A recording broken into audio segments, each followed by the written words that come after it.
lot of ways. And I can't speak to many of the Sterling Magees in this program. I didn't know him as a kid. I didn't know him as a young soldier. I've seen several of these photos, but I've never seen this photo of him on the left. But I can speak to this man right here. And I'll be honest, I was kind of afraid to come down because it would have been 800 miles to drive each way, and I had a lot of work. So I wrestled with myself for a while. And then my wife, my lovely wife, I think it was Thursday night, she said, "Why don't you fly?" And I said, "I'm afraid. I'm 62. Can't afford to get sick. You got a wife and a kid you love. And, you know, that's fear, right?" Right. And, but then I began to think about it. I went out for a bike ride in the morning, Friday morning. And I heard him say, "Mr. Adam, you can talk about the life that we had together." And I knew him really, really well between 1986 and 1998. Now, everything that's come after has been a beautiful blessing. Everything that came before, I've assembled the story. I hope you don't mind if I talk a little while. Is that okay? And he was used to say, "You'll feel it," which means don't worry about it beforehand. Just play it. You'll feel it. I'm going to talk about that in a minute. But I realized that I was the only one around, probably on the planet, who could really talk about this man between 1986 and 1998 and the flowering of his genius, which is, you know, by this point it had already flowered when the two of us got a cover story in Living Blues magazine. And I thought, you have a responsibility to bear witness if you can do that and nobody else can. And then I heard him say, "Preach on, Mr. Adam," which is the way he would be. and so I have a few notes, but I want to talk to you about three things. When I began to think about what I would say, three things very quickly came to mind. I want to talk, and I'll try to keep it brief, but I'm a professor, and we do go on. I want to talk about Sterling Magee, the musician, as I knew him and saw him and grew with him. I want to talk about Sterling Magee as a man and / mentor, because that's what he was for me. And I want to talk about Sterling Magee as a prophet. Because I think if we don't understand all three of those things, you don't understand the value that his life had.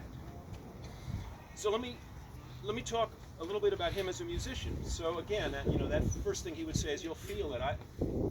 He taught me an incalculable amount as a musician. But when I first met him, interestingly enough, he was a one-man band. He had kind of a rinky-tink. He played incredible guitar. He sang beautifully. When I first saw him, he had one little hi-hat cymbal, and he went ch, ch, ch. He had not begun to develop the rhythmic thing that he ended up developing. I didn't notice that. All I noticed was the incredible guitar playing and incredible singing, and I noticed that he made a space for me on the first day that I asked if I could play with him. And that he decided that was going to be my space from that point on, no matter who. Not many people questioned him, but he decided that. And we played together through the winter of '86 into '87, and then I got the flu. And when I came back after 2 weeks away, he had two things. Miss Macy, who became his wife for the long run, and he had another hi-hat cymbal. He had manufactured a wooden board, and he had all this stuff, and he said, "My feet are getting confused, Mr. Adam. I still don't know how to do this." So I watched him. By the time U2 came around in the summer of '87, and that footage that's in Rattle and Hum, he was already a master at it, and he continued to get better and better. But I think the thing to understand about Sterling Magee as a musician, don't just say blues. Blues is important, but he was a master musician. He was a one-of-a-kind master musician. He was a triple threat. I've said many times he was the greatest one-man blues band America's ever had for the following reasons. Number one, he plays guitar. Now, you can go out and you can get the greatest hits of Robert Johnson transcribed for guitar. Nobody's even tried to transcribe the stuff he played. So that's number one. I'm going to offer a reward at some point to the person who can do that, and nobody will be able to do it, so I'm not going to lose any money. That's number one. Incredible guitar player. He was a singer whose voice was instantly recognizable. We played on the street downtown New York at one point, and a guy named Corey Pearson, who was a DJ, came up to him and said, "Are you Sterling Magee?" Nobody had ever used that name around him in my hearing. I called him only Mr. Satan from 1986 to 1998 when he had a great breakthrough. this man recognized his voice from his early 60s hits. He had that kind of a voice. And number three, he was a percussionist as a one-man band. Forget about me. I was there while it happened. I helped catalyze it. He brought me up as a musician. But that's important to know, just how great he was. It's easy when somebody, you see, if you die young, like Jimi Hendrix at 27, or the people who die young as musicians, then people remember you in full flower.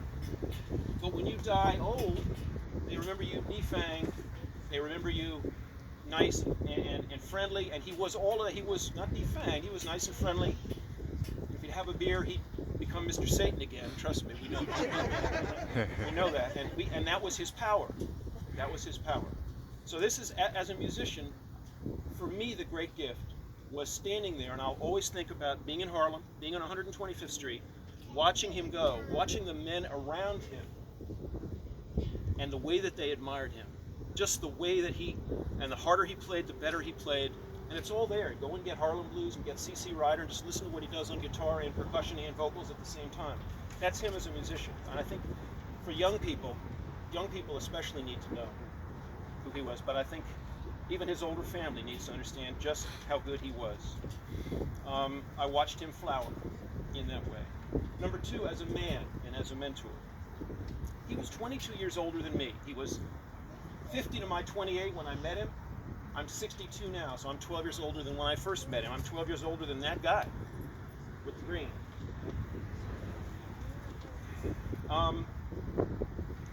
He gave me a number of lessons. Mr. Satan Sterling liked to speak in aphorisms. It came from his biblical background. And one of the things he would say is, "You'll live through it." It took me a long time to understand. He'd say that when I had a cold sore. One time we were flying to Australia, and I said, "I'm getting a cold sore." He goes, "You're playing those gigs, man. Like, you're tough. I'm going to toughen you up." And that's what I love my own father. Sterling was sort of my other father. There's just no way around when you have an elder, and you're lucky enough to have an elder who gives you that kind of attention and space and conversation. Was an extraordinary gift. And to say you'll live through it, I thought about that. I thought, well, he was born in Mississippi in 1936. What did it mean for him to say you'll live through it? And he never said, your problems are small compared to the ones I've been through. He could have, but he never did that. He just said, you'll live through it. Sometimes he'd say, we'll live through it. So I could hear that as one of the things that made me sit down with Orbitz.com and get my tickets and my hotel room for here, because I said, I want to be there and I want to share this. We traveled everywhere together. Once we hit the road in 1991 and 1998, we traveled across America. Now, what a son does with a father is you're waiting for somebody to disrespect him. And I have to say, I carried that along with me. I was ready to jump on anybody who played the race card, that way. If anybody had done it, but I never saw it, and I was looking for it. And it could be that it happened, I didn't notice, but it could also be that the way that he had of dealing with the world as a man, which was, good morning, miss, good morning, madam. He was a gentleman. And this is the other thing. You might see a picture of him with his shopping cart by Satan, and you might be tempted to think he's just some street guy, and he was. I'm going to talk about that in a sec. The street was his church. I'll talk about that in a sec. But he was a gentleman, and I used 4-letter words when I first started playing with him, and he wouldn't let me use it. He'd say, "Mr. Adam, don't use that kind of language around." He was a lay preacher in that respect. He really helped toughen me. He would say, "Don't condemn what you do." Now, if you're a PhD in psychology, you'd say neurosis is not a good thing. Don't condemn what you do. If you're going to do it, and live with it. I'll never condemn the fact that I came down here. I could get sick and I would be here. I want to talk about him finally as a prophet. And I, what do you do with somebody? Again, I called him Mr. Satan from 1986 to 1998. Afterwards, he said, "Call me Sterling." But then he became comfortable with both. But as a prophet. So here's something it took me a long time to. I didn't understand this until this morning. Because I know he had a church background, and it's easy to say, why did he, he said lots of things. if he had one character flaw, it's that he always thought he was right. he was determined that he was right. That didn't mean he wasn't kind. And I don't consider that a flaw, because he was full of something. He was a bully. He was boiling with something he needed to show people. He was a preacher, and I saw this on the street. And his church, we talk about storefront churches. People migrate and create storefront churches in Chicago and New York, in Harlem. His church was the sidewalk. He was a storefront preacher who brought it right out to the people. And I saw that again and again and again. I saw that he would give money to anybody. It didn't matter what color, it didn't matter male or female, it didn't matter young or old. If somebody needed $1, Mr. Satan, could I get $1? Here you go, ma'am. Here you go, ma'am. Never made anybody feel bad for taking that money. Helped me understand that the money we made together, that change was going to go to people. That was the collection plate. It was from the people. Talk about for the people. Power to the people. He was like that.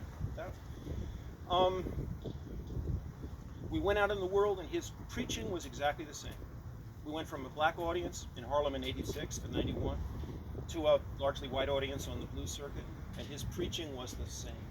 And he would try to say, love each other, which is why the people who came up and testified and shared, they felt that. That was a constant from the time I met him till last time I saw him, is he was trying to make people better. He was a preacher that way. And he would talk about the earth, If it starts raining right at 11:30, Mr. Adam, creation can do that. Creation's a mess. I mean, in a good way. Creation can do that. But now I want to say one last thing.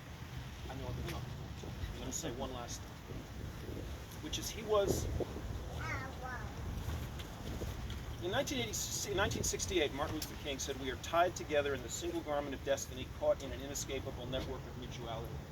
For me, one of his great gifts was that he was a prophet of beloved community. I just want you to look around here and look at this community he created. He did this. He did this. He wanted us to come together. So my final words. Number one is he was a righteous man. Nobody could doubt that. Whatever it means, he was a righteous man. He did what he was put here to do. There's a wise man once said, it's not death that scares people. It's the prospect of not really having lived wholeheartedly with purpose. And what I'll say is he really lived. And that's why I came down here. We really lived together. We lived. And, I love him. Hate to see him go. I can say Mr. Satan will never die, but I'll just say I really loved the man. He was a great musician, great man, and a great prophetic voice that we need to listen to with that song, Freedom for My People. Thank you. I didn't try to stop you, it just came out the rain. All right. Well, I appreciate it. Thank you. Thank you.